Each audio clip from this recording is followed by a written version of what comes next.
हाय, good morning. दिवसाची सुरुवात मस्त गरम पाणी पिऊन झाली आणि दुपारच्या टाईममध्ये दीदी घरी आलेल्या, त्यामुळे आम्ही पास्ता बनवायचा प्लॅन केला.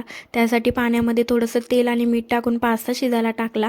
पॅनमध्ये तेल टाकून जिरं, मोहरी, कांदा, लसूण, टोमॅटो टाकून मस्त भाजून घेतलं.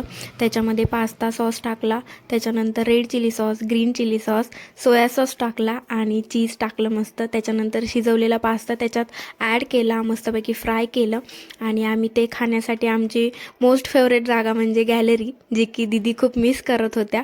तिथे जाऊन आम्ही मस्तपैकी पास्ता एन्जॉय केला आणि त्याच्यानंतर दर संडेला आमचा हाच प्लॅन असायचा. त्याच्यानंतर मग कॉफी बनवली दीदींनी आणि ती कॉफी घेऊन आम्ही गेलो मस्तपैकी टेरेसवरती आणि टेरेसचा व्ह्यू बघू शकताय तुम्ही. ह्याच्या अगोदर व्हिडिओत बघितला नसेल तर आजच्या पुरतं एवढंच होतं, कारण का दीदी आलेले होत्या म्हणून आम्ही टेरेसवरती आलेलो, असं तर येणं होत नाही. सो भेटू असेच व्हिडिओ घेऊन, तोपर्यंत बाय.